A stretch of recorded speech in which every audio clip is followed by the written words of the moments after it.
in sales, we can't have an opinion that is so warranted on one side or the other that we don't get the opportunity to build enough trust and rapport to listen to the other person's perspective.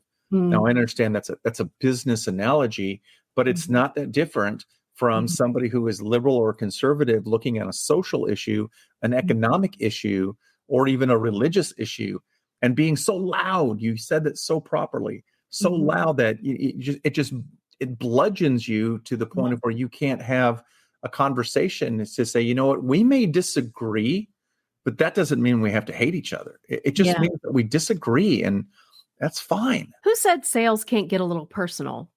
You are about to delve into the essential role of empathy in sales and marketing. Curt Tueffert is an industry expert who explores this intriguing perspective that ties political and social differences into how we approach our sales pitches. That's just the tip of the iceberg, though. We also talked about the importance of lifelong learning in sales and marketing, the evolution of sales techniques, how to get noticed in a crowded field, and the debate on the necessity of a college degree for success in the field. Curt is the VP of Sales Development for a $1 billion industrial distributor and has received a host of industry accolades, including earning a Stevie Award. So this guy knows what he is talking about. So many golden nuggets packed into this episode. I hope you enjoy.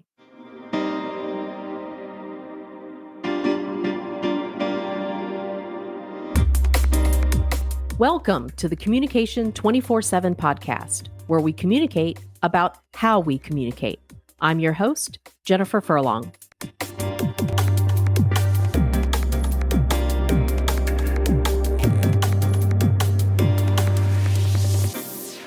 So we're going to talk about sales today. We're going to talk about marketing. And why are we going into this realm? Well, you know that I love to focus on communication skills. And one of my things that I love to do is talk about persuasion. How do we make connections? How do we influence others?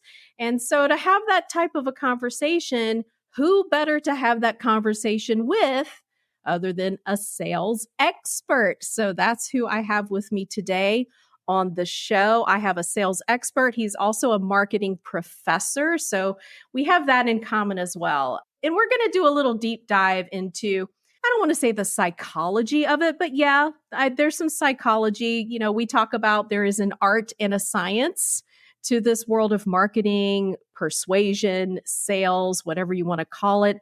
So that's why I have my guest today, Curt Tueffert. Thank you so much for being a guest on my show. I think we're going to have a fantastic conversation today. Thanks, Jen. Looking forward to it. Everything that we're going to talk about is absolutely applicable to every listening ear on this podcast. No doubt, no doubt. And so if you are someone who is just interested in learning how to strengthen your relationships, whether they're personal or they're professional relationships, maybe you are in the marketing realm, maybe you are a salesperson and you're looking to learn how to strengthen that area of your skill set. Or, you know, you could be a student.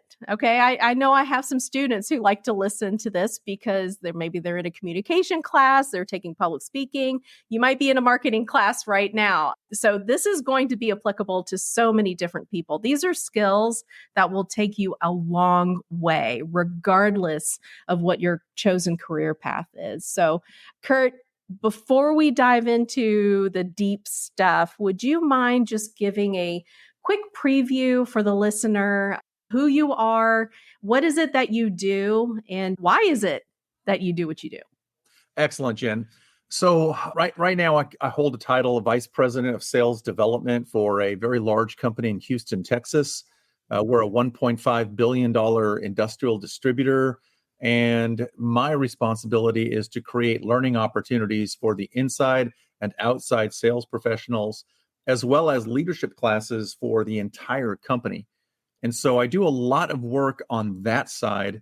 I do a lot of podcasts that are internal to DXP because of the lot of windshield time that our people have. I am a professor at the University of Houston, where I teach a sales and marketing class, and that's been a joy. I've been doing that for almost 20 years. And when I'm not doing those things, I do have a little bit of business on the side where I do some sales coaching and training and speaking to customers and clients that are not directly aligned with the industrial distribution space. So I am very busy at what I do and absolutely passionate about everything that I get a chance to play with. It sounds like it, in order to be in this space and to do all the things that you do, I think you have to have a good love, for what it is that you do, or else you'll just kind of burn out and you're not going to get any joy out of it. One of the things that, as I was listening to you describe the space that you hold, whether it's at your company or whether it's at university or having conversations like this on different podcasts, it seemed that lifelong learning or learning itself is a thread that kind of binds all of those different areas. So this is a skill that we have to continue to work on, right? It's not just like, okay, take your marketing class and now you're done.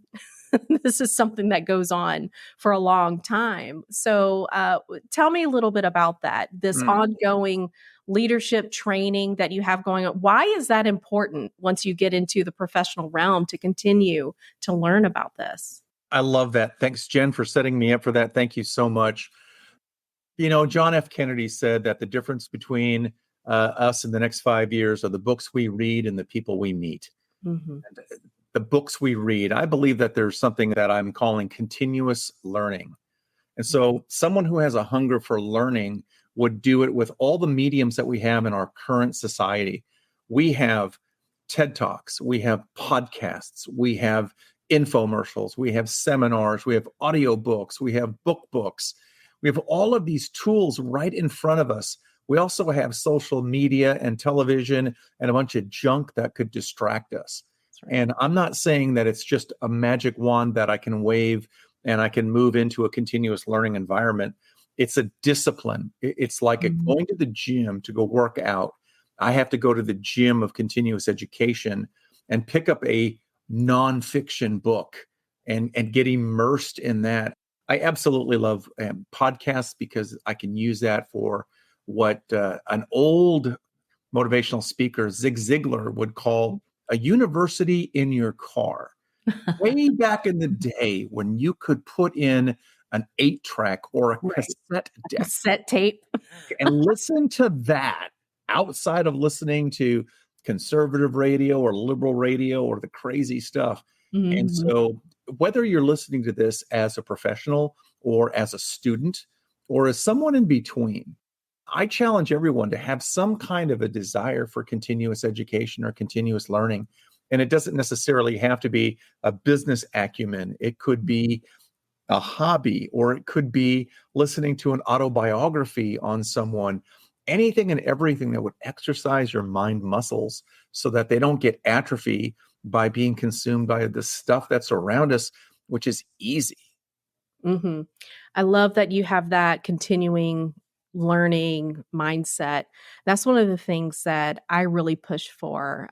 I really think in order to continue to develop your skills as a communicator, if you want to continue to develop your competence as a communicator, you never really reach expert level. I know in some of the descriptions that I'll even hold or some of the spaces, oh, Jen's a communication expert. And I always hesitate to use that word because I learn something new every single day. And you're so right, whether it's the reading, whatever books that you're getting into, the podcasts that you're listening to, the conversations that you're having, you can learn something from everyone at some point. So having that open mind and just being like a sponge, that's how we can understand different perspectives, how we can just really come together. I noticed you had said something about, like conservative radio or liberal radio. That is an area that I absolutely love to talk about because it's so true.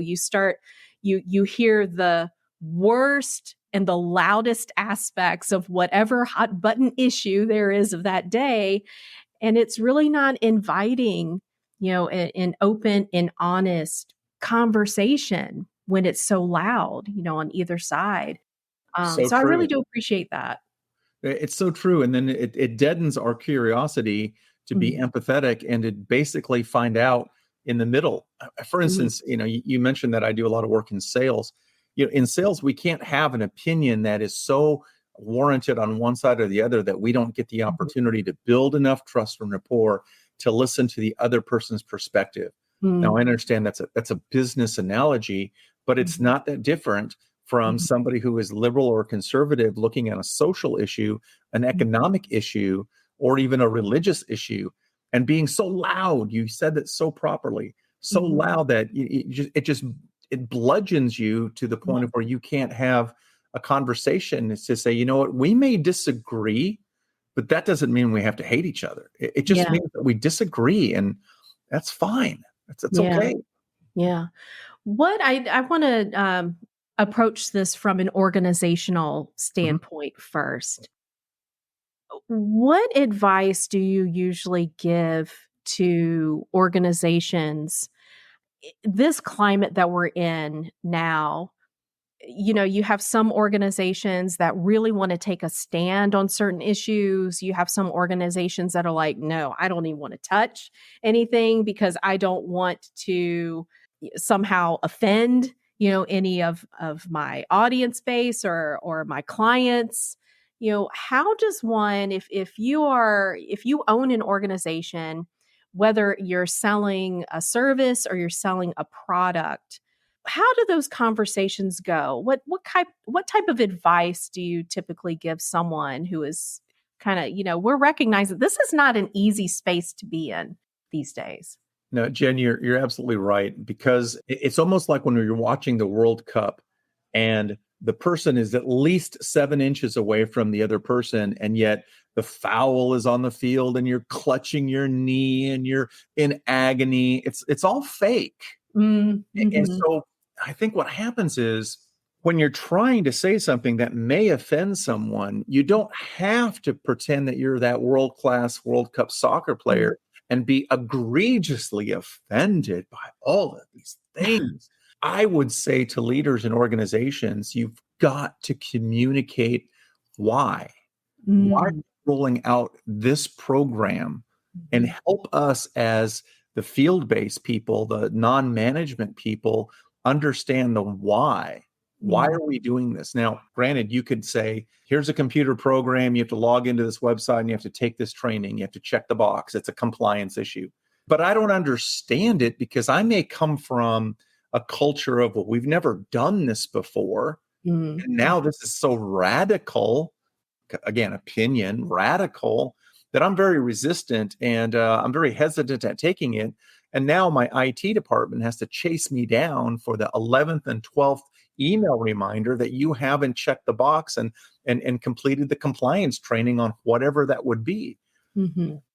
I think we have to go back to what we know about learning styles. There's auditory, kinesthetic, and visual. And we have to figure out, we may have to communicate that we're moving in a different direction in all three styles to help the company understand it. Now, privately, you can disagree with it and say, hey, I disagree with that. Okay, let's talk about that. It's just now, we don't know why. We at the rank and file don't know why we're supposed to take these courses. Well, it could be an insurance requirement, could be a board of directors requirement, could be a publicly traded company or a financial backing environment or requirement. So we in management, we just assume everybody knows what's going on in our heads and we say, go do this. I did it, you must do it. And I think that worked in the 50s, 60s, and 70s because there was a caste system. I'm the manager, you're the worker bee. I tell you what to do and you go do it. But we're all trained now to say, stop, wait, why? And we are all having the ability to have that dialogue instead of monologue. And we in management, we have to remember, oh, you're right. Let me explain. Let me expand. And then we might get a little bit more adoption into the why I have to do this rather than I just have to do this. Yeah. And maybe even be prepared. You will have some employees who, regardless, even after you explain the why, they're just not going to be happy with the decisions that you're making, especially if you're an organization that is taking a stand. This conversation is making me think of Netflix, some time ago, there was this big brouhaha, over the comedian Dave Chappelle Yes. and, having his special on Netflix. Yes. And so there were a good portion of the employees who were like, no, we don't want, any of his stuff on Netflix. And then Netflix basically just came back and said, well, I mean, too bad. We think this falls under First Amendment. We're not going to do that. And so if you don't like it, basically, this either deal with it or get another job. So do you think that was wise on their part? Do you think that was a good decision on their part? They have to do that for that reason. Multi-region, multi-state companies like the one that I work for, there are certain states that require a certain type of training. It's part of the law of that state. Mm-hmm. So what do we do? Do we create different computer servers to just cater to that state? Or do we say we all have to take that? It's mandatory in some areas and it's not mandatory in others. And so the challenge is, without having it, Netflix had to articulate and explain themselves on why they did that. They made an educated choice to go forward with that. And I don't think their subscription base has gotten any less. They seem to be doing okay. Yeah. Their challenge right now is the pirating of the logins. Now that they've market tested that in Europe and other countries, and now it's slowly making its way to the United States, where if you are on a contract for 4 logins, then for some way they're going to be able to manage that, and they've articulated that. And I'm a Netflix customer, so I've seen all of the communications. Get ready. Okay, now it's coming. So by the 4th or 5th notification, I'm prepared for it. And I'll have to tell all my family and friends, you can't log on to my Netflix account anymore, because they're going to honor the contract in the beginning, which was, we'll charge you X dollars a month and you'll have 1, 2, or 3 users, not 33 users that you've shared your login and password with. It's clear you love podcasts, or else you wouldn't be listening to this one. And you may have even thought about starting your own podcast, but you just don't know where to begin. I would like to invite you to try Alitu. It's an online platform that uses very simple drag and drop tools designed specifically for podcasters. You can record and edit an entire show in no time. I know because I've done it. Don't worry about buying special equipment either. Alitu automatically cleans your audio so you sound crisp and clean. So if you are thinking about starting a podcast, stop thinking and start doing by clicking on the link in the show notes.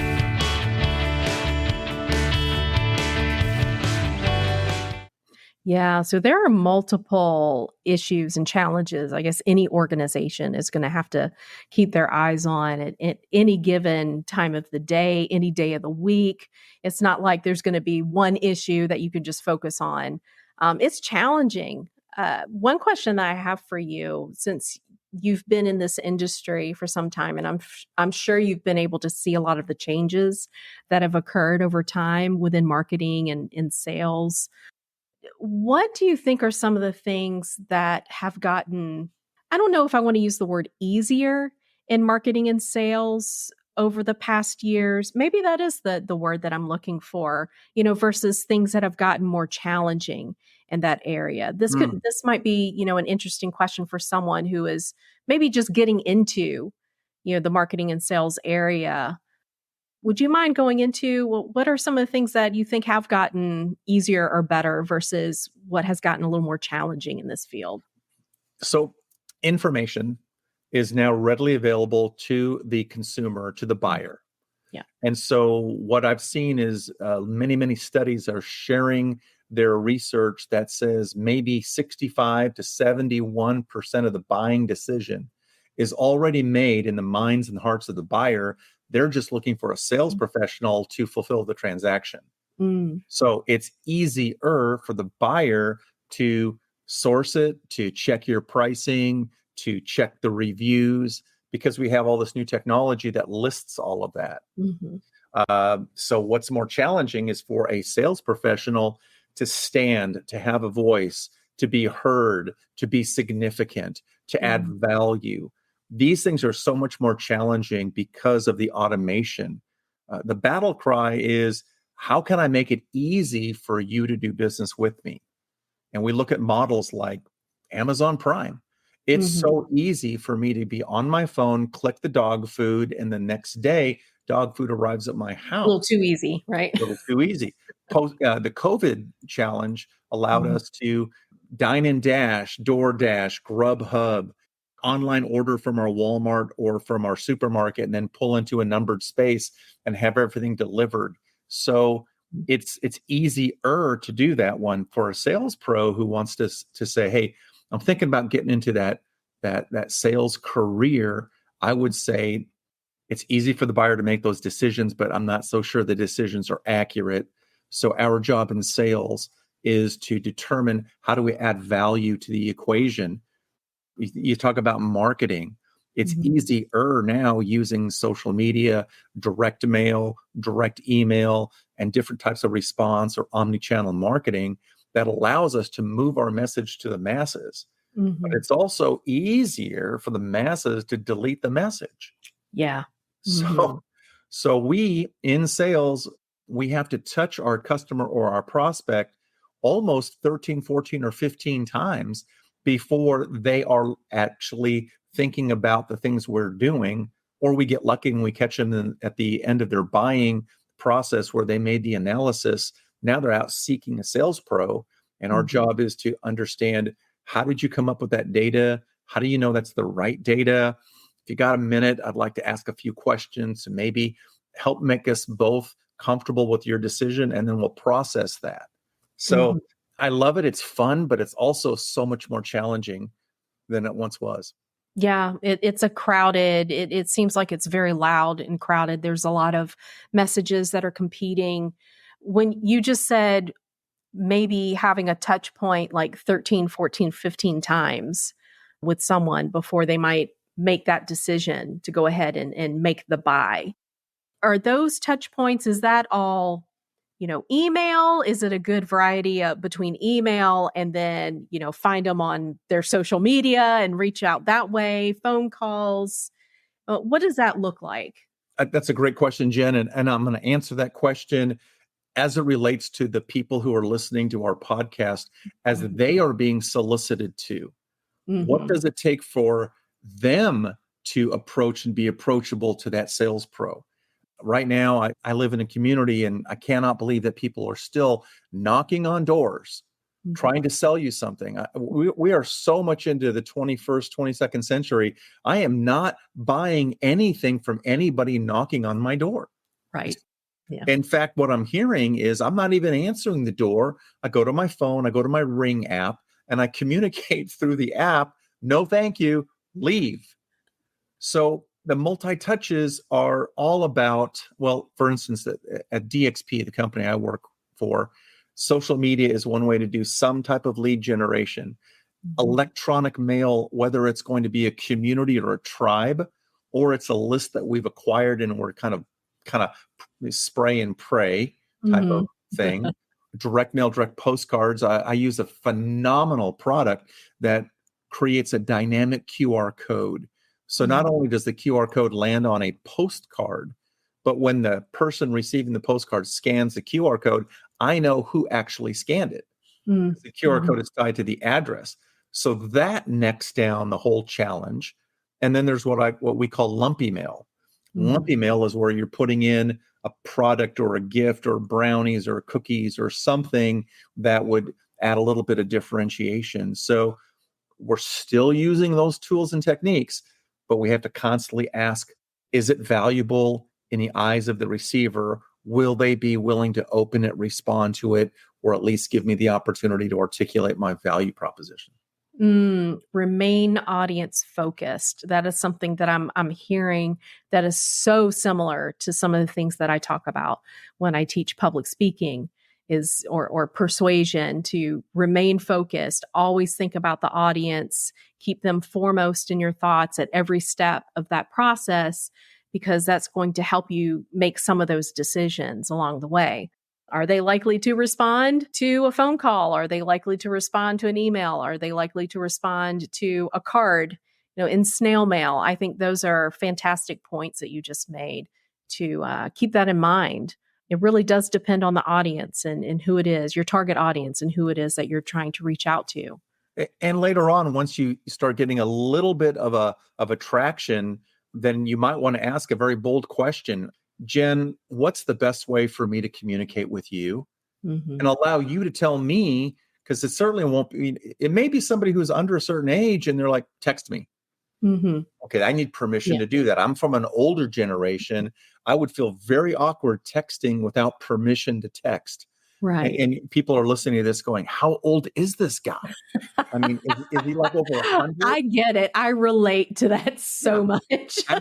asking permission, opening car doors, courting. I mean, these so archaic. Are so archaic, and people are just, if you send somebody an email, they may never get it because they don't check email. Or if you send somebody a direct mail, that's great, but it's going to their business address and they're working from a remote location. So yes, it's okay to ask. And that will help not only in your marketing costs because you're marketing the proper way, but it gives you another point of contact with the prospect or the customer. Yeah.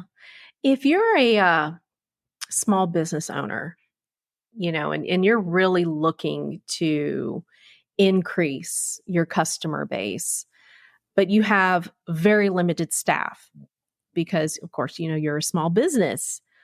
Are there any tools out there that you recommend that could be helpful to someone? Because, it's really difficult. All of this takes time. And if you don't have a department that's dedicated to this stuff, it can become overwhelming for someone who's a business owner. So what would be some things that they could do to make this process a little easier?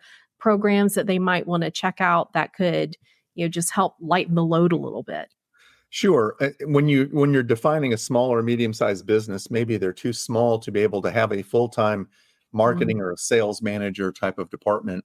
Then I have to ask a lot of qualifying questions because I live in the sales world. What is it that you're marketing? What is your product? What is your service? What is your average sale? What is your gross profit? What does success look like to you? What does an increase in sales look like to you? I hate to have to ask those questions. Yeah. If I didn't, then I would just be shooting from the hip and telling everybody, well, just go to this website and buy this downloadable list and so on and so forth.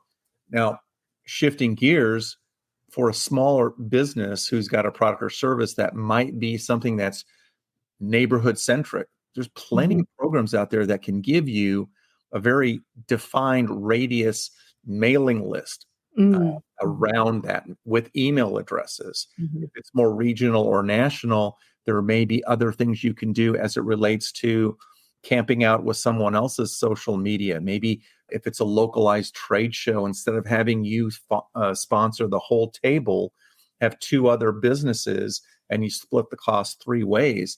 And now you're all at the table at the same time for whatever it is that your product or service is selling. If it's a food-based product or a service in a neighborhood, you can do a concentric circle listing. And boy, that's going to be a whole lot easier. If it's something that's more regional, think about other ways of getting those lists, but they're out there. And that would be for your direct mail, direct emailing. There's always the giveaways. Scan a code and get the top three ways that your product and service can solve the problem. If it's an HVAC company, heating and air conditioning, 6 reasons why a preventative maintenance is good. 4 things you can do before the heat comes, before the cold comes. If it's automotive, it's this, it's that. If it's more like the things I do, then it would be the top 4 reasons to offer your sales team sales training or things of that nature. And again, it's an art and it's a science, and they both go hand in glove. Yeah. I really appreciate that you had the list of questions that you would want to ask in order to be able to qualify what the more appropriate answer would be. And I also like how you were thinking differently about approaches. Because I think all too often we think of marketing or sales as just like this one thing. I got to reach out. I'm just going to throw whatever I can out there and I'm just going to see what hits, right? I'm just going to see what gets responses. But it sounds like there's a lot of intentionality that's going on. There's a lot of planning that's going on with this. Absolutely. Mhm. And again, whether it's planning a sales and marketing campaign or an approach, it's the same as your expertise with the speaking and the Mhm. persuasion and the negotiation and the critical and the crucial conversations that we have Mhm. to plan those out. If we Mhm. don't plan them out, then we've got the stakes are high, the emotions are high, and we might not get the kind of outcome we're looking for. Mhm. And so right now we're in the middle of some industries are having a wonderful year. Some are a little bit nervous about what's coming across the horizon. And Yeah. so they're kind of guarded and maybe not so sure of how they want to invest their energy for any kind of sales and marketing promotion. Two things is the customers you currently have, how much money did it cost to secure that customer? You got to continue to love on them with top of mind awareness to Mhm. allow them to remain, to think about you for their third, fourth, and fifth purchase, Mm. in addition to getting all the net new. If you Mhm. neglect the customers who already love you and they leave you, you have to spend all that new money all over again to bring them back into the fold. So you've got to look at both sides of that and you've got to prepare. And of course, you coined that well. Yeah. Um, this is making me think of maybe some of the students that would be sitting in your class. I think you mentioned before we started recording that you've got a new class that's starting in a month? Yeah, Yeah. June. Yeah, July. Yeah. Yeah. So as those students, they come into your class and they're getting ready to take this course with you. Is marketing a career path that you think is as viable as it once was? Because I'm thinking in terms of we've got this younger generation coming into the classroom, and along with that is coming a lot of there are a lot of influencers. I guess they call themselves influencers now, and brand ambassadors and whatever the title is that they're calling themselves now. How I'm just curious as to how is that impacting the career path itself? Whew. I feel like there's a noose on the floor I'm about to step in, but I'm going to Oh sidestep no. it. Um, when you say that, and Jen, you have this amazing way to articulate a very, very great conversation starter. I'm Mhm. thinking of Mad Men, the show that Mm. was on in the 70s, and Yeah, that was yeah, Madison Avenue Mad Men. yeah. So a company would hire these slick guys to do all this radio or print advertising. So Mhm, marketing was hot, and you had to be this creative person who could think out of the box. And mhm, then we evolved into different ways of looking at marketing. It wasn't so much Madison Avenue. And now we've moved into influencers and YouTubers and social people who are basically carrying your product, recommending your product at a party, and that's going to go viral. And that viral nature might land them on a website where they can acquire your product. I would say to my students in 30 days from now that marketing has become very much like a specialist being a doctor. mm, Marketing can be the doc in a box that you get at your local Walgreens or your local supermarket or that's, yes, those are wonderful ear, nose, and throat guys that do that magic. right, right. But you've got the marketing person who can be digital, who Mhm, can be social, who can test and tweak your SEO optimization so that you can blend in some AI kind of logic so that you can then look at trending analysis to say, stop spending money over here, start spending money over there. mm, That marketing person, that guru, there's no age limit to that. It mhm, could be a young person, it could be an old person, but mhm, that's where we're going with marketing more than the freelance graphics person who can do this or such or that or such. And way back in the day, we could design our own web pages using a product from Microsoft called Front Page. I remember. Then we could evolve into going to these wonderful sites like WordPress and others where we could buy a template and we could template our website, but then it looks just like everybody else's templated website. Now we're at a place where we're back to the specialist and tap into. So marketing has gotten fragmented, and that's okay for the large company. And for us, we have, $1.5 billion company. We outsource a tremendous amount of our marketing to experts because it's more cost effective to outsource and hire than to insource and bring a bunch of giant people into a marketing group. Okay.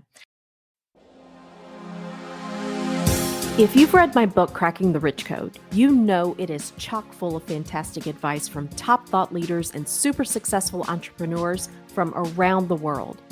How would you like to be a member of an exclusive community that provides that same how-to content from those same leaders? What if you were able to attend member-only live events and interact with them? I'd like to invite you to join the Rich Code Club. It will change the way you think about yourself, your money, and your life. It's the only social media platform purely focused on helping you grow. Join the Rich Code Club today for free by clicking on the link in the show notes.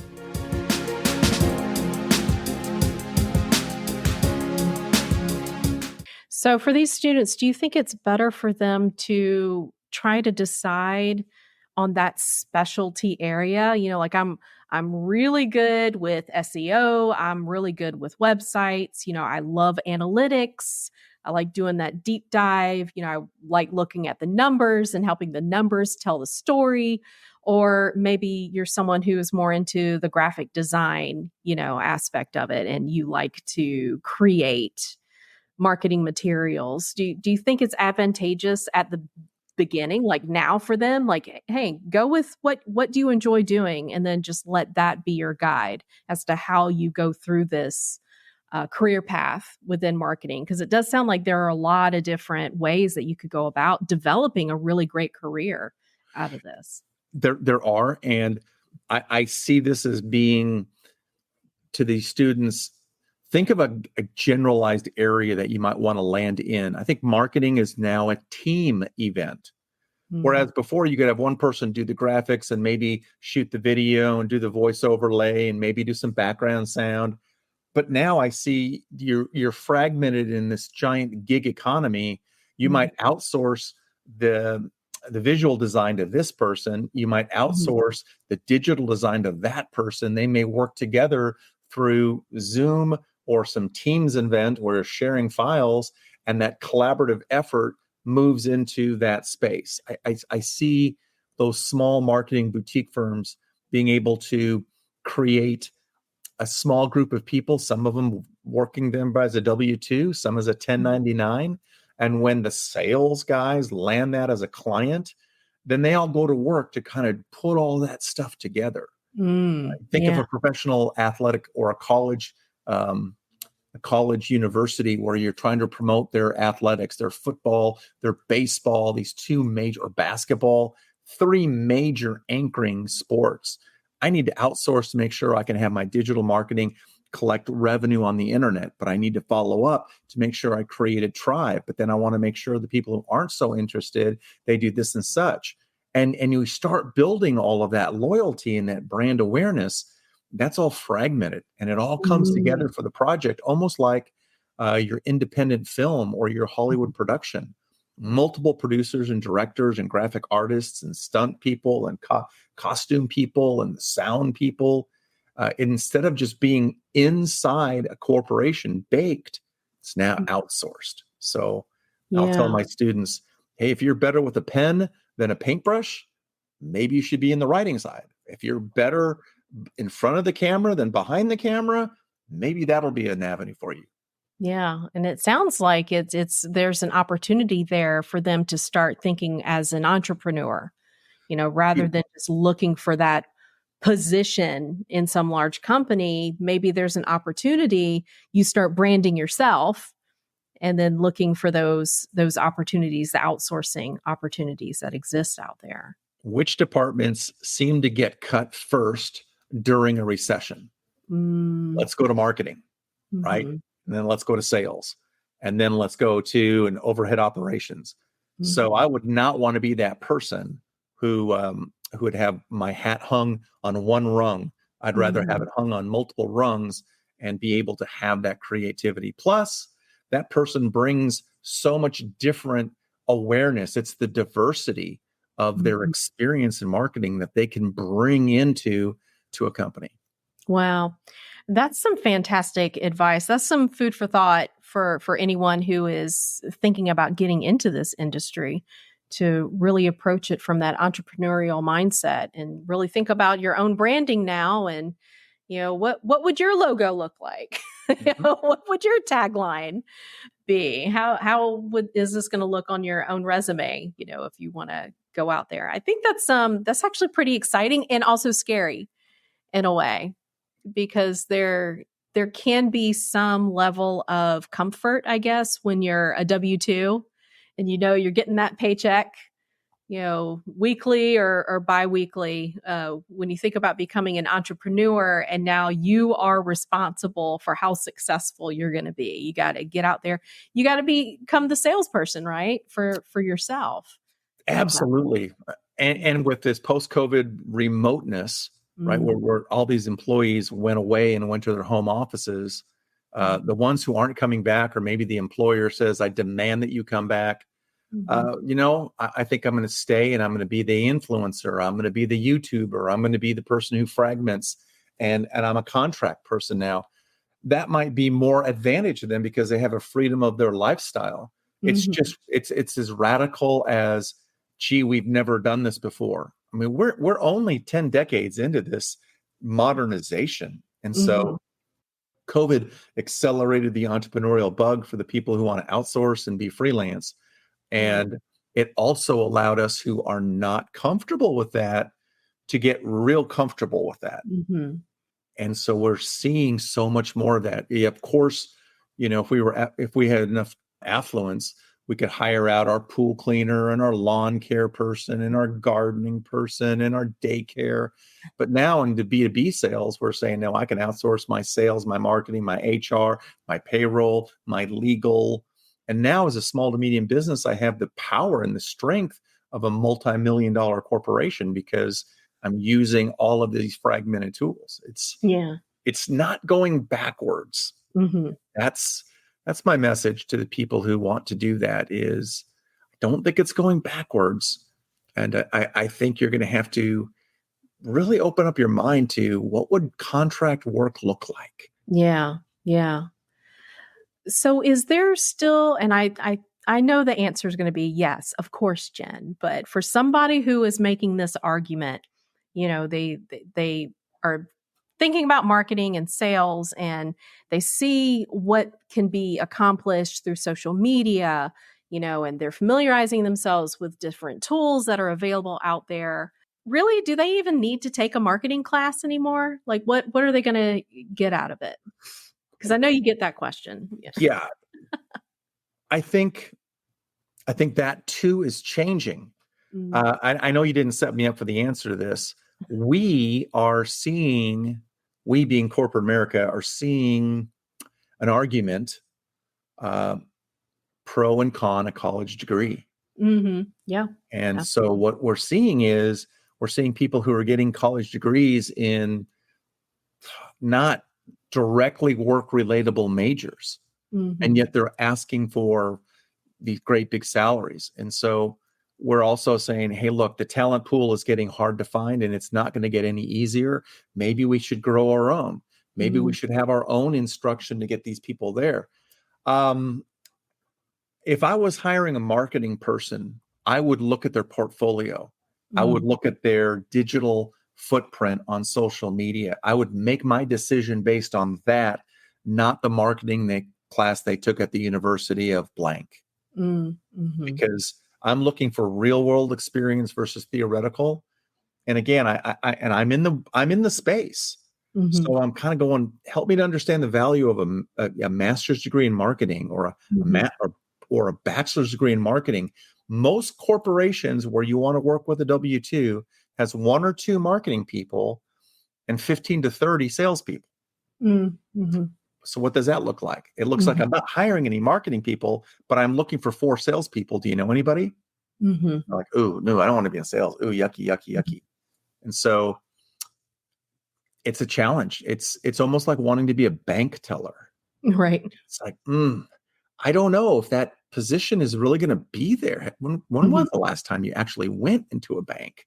And Yeah. so there are some professions that are being just completely reevaluated, almost deconstructed and then Mhm. reconstructed. Yeah. Yeah. I still see the same thing, with the types of classes that I've taught.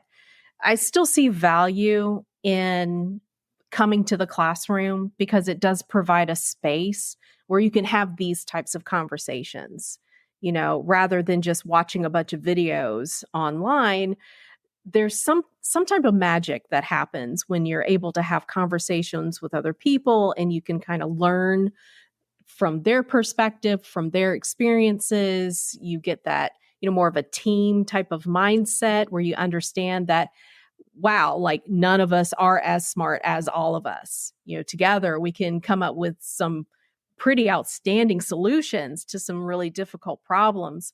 While at the same time, yeah, is the degree itself absolutely necessary, to be successful in this field? Probably not, but it doesn't take away from the value of getting into a space with others, to be able to have the learning occur. Sometimes that's really what you need. It'll be interesting to see, what happens. So Jen, capture that in a bottle Mhm. because that is the articulation to fight for that position Mhm. employment space. Mm. Why should Mhm. I hire you versus the other person? Mhm. Well, because I went to college, and in my college, I was divided into teams, and Mhm. one of us is not as smart as all of us. And I Mhm. can apply what I've learned in these areas. But again, everything I just said, everything that you teach is all about communication and articulation. That's And right. now we have to sell ourselves again. And Yeah. there's, for some of these spaces, like for instance, an engineer, a mechanical engineer. Yes, please, I need a degree of Mhm. mechanical engineer, a chemical engineer, an accounting person, a CPA. There is a foundation that is laid at the feet of education that helps them to become proficient in skills that will be used in their career. Yes, I Mhm. agree.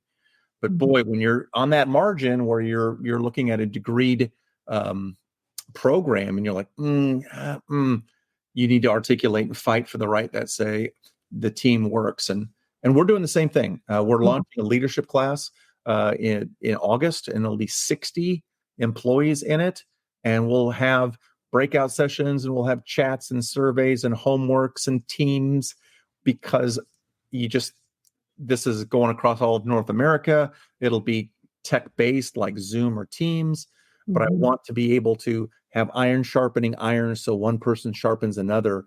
And I want them to sharpen themselves during the down times between the classes so that they actually can contribute and build those skills. So there is Yeah. an argument for that. And I think we've got technology that can help bridge that gap, if you will.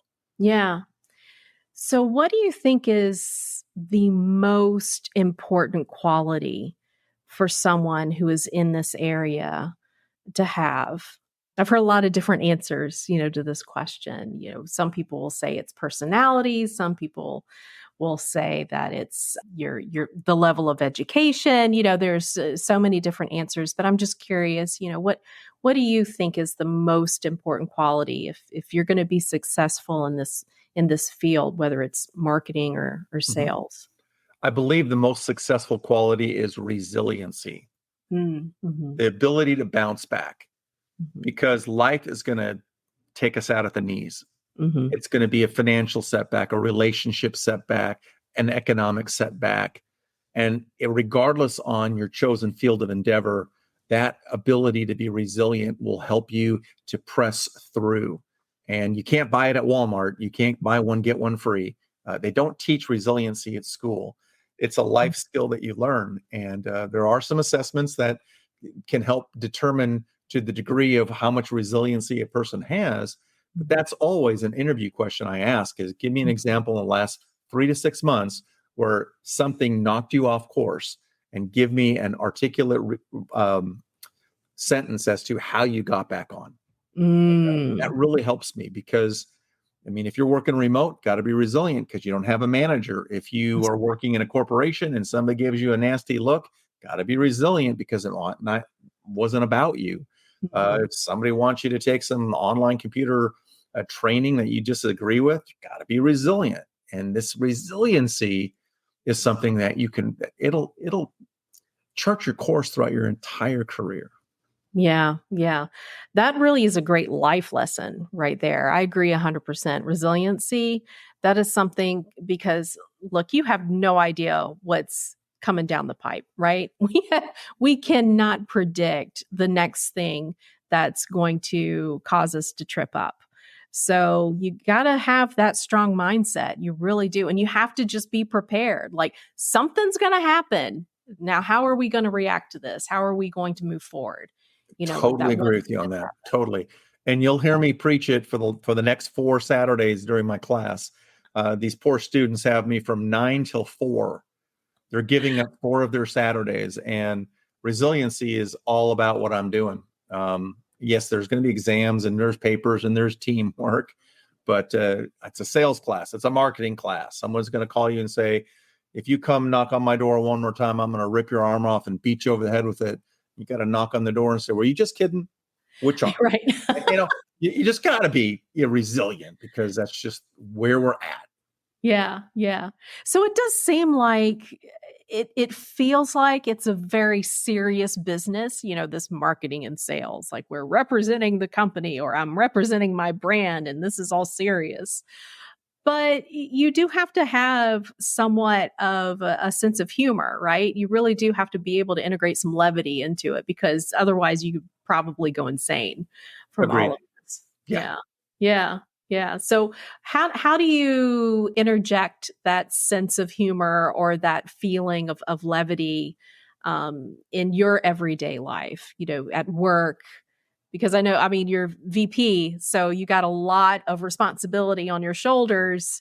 You could easily just kind of get into that mindset of, everything is serious and everything matters and blah, blah, blah. So how do you maintain that sense of levity, that sense of humor? A couple of things. One is I don't take myself too seriously. My personality style is very extroverted, using a disc profile. I'm a ridiculously high I. I'm a 100 on the I scale. So I don't take myself so seriously because everything we do here can be serious because I rub shoulders with the operations team. Right. And the operations team they're kind of like Eeyore sometimes. They've always lost their tail. Oh, yeah. And I'm like Tigger, and everything is an opportunity. And so you got to not think that way. The second is that I have a band of men that I meet with periodically that are part of a group, and we just kind of using that same iron sharpening iron, so we sharpen each other with that. Otherwise, it's too easy to get to the dark side and agree with, oh, you're right, we don't have budget, and oh my gosh, we got a presidential campaign, and what's going on here, and you just start spinning out of control. You just can't do that in sales and marketing. And the best sales and marketeers are resilient, and they have a bit of that sense of humor that you're asking for, and it shows in our work. In fact, one of my colleagues just did a direct mail campaign to 2,000 people about a show that they're doing, and in that show they're offering free beer.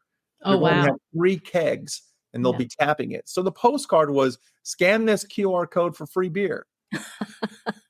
20%. And just watch the numbers come in. 20%, 200 people. Now, they have the sophistication to know which of the 200 people actually scanned it. So now we've got that. And 2, 3, 4 days before the show, nice little reminder email. Looking forward to seeing you at the show. Do you like draft? Do you like this? Take this quiz to find out which beer you like the best, or whatever it is. But it's that kind of stuff that's like, oh, that was clever. That was cute. Somebody else might say, well, you can't do that because you're offending the people who don't drink alcohol. No, we're not offending them. We're not forcing them to drink it. We're just saying, if you want free beer, come to our booth between 3 and 4:15. Or I always say 3:02 to 4:27. I use goofy things like that because it sticks in your mind. I love it. I love not being afraid to have that sense of humor and, what kind of beer do you drink? Hey, it is a conversation starter. It is. And having that conversation really is that way to be able to build that relationship, right? To have a meaningful conversation, even that we can laugh about it. But at the end of the day, that is something that they're going to remember that. They're going to remember that question. They're going to remember, that communication that they had with you. Mm-hmm. That's so important to be able to have that sense of humor and just kind of go with the flow. I'm so glad that you talk about resilience, and it sounds like you probably talk about that a lot in your class as well. Absolutely. Yeah. Well, Curt, this has been a wonderful conversation. I have really enjoyed just listening to your perspective, talking about maybe some of the challenges over time, some of the shifts, what has happened, in the field, what some of the students can look forward to in marketing and in sales. Is there any final words that you would like to say before we wrap this up to anybody who's listening regarding this area that you're in marketing and sales and, just the importance of it? I would say, let's go back to the beginning of our conversation, Jen, when we talked about continuous learning or continuous education. Mm-hmm. That's where it all starts and stops. Mm-hmm. It starts by picking something up. It stops when you don't pick something up. Yeah. One of the interview questions I asked to a sales pro was, what was the last sales book you read? Mm-hmm. Or podcast you listened to, or seminar you attended? If I've got a guy in front of me or a gal in front of me that hasn't picked up a book, listened to a podcast, or gone to a seminar, they're not making it to the next round. Yeah. I just can't. I can't afford it. The person who has the want to and the drive and they're straining on the chain, if you will, that's the coachable person I want. So be coachable. Get the continuous education. My goodness, if you're listening to this podcast, you have the tools right available to you, and you should be, and you're doing it. You're on this podcast. You're listening right now. So you're already well ahead of the pack on continuous education and learning. Hear, hear. I love that. Yes, all of it. Agree 100%. And thank you for sharing a couple of those questions that you typically ask in an interview. I think that's going to give some people some food for thought, whether they are, already in the industry or they're brand new to the industry. I think those are some very important questions that they should be prepared to answer. So anyone who's interested in getting in touch with you, how do they do so? My website is up and running. It's all one word, Peak Sales Strategy. Peak Sales Strategy. All one word. You get to my website. You can click on the little information box, and then you can connect with me that way. It's about a week old, brand new. It's just out there. So that's my placeholder on the internet. Okay, awesome. We'll make sure that that's available in the show notes. Thank you.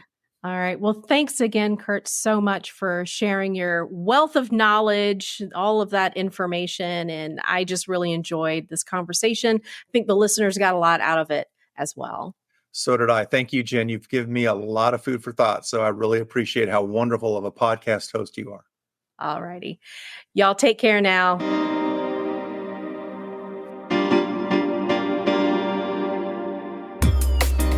Thanks for listening. If you enjoyed this episode and you'd like to help support the podcast, please share it with others, post about it on social media, or leave a rating and a review.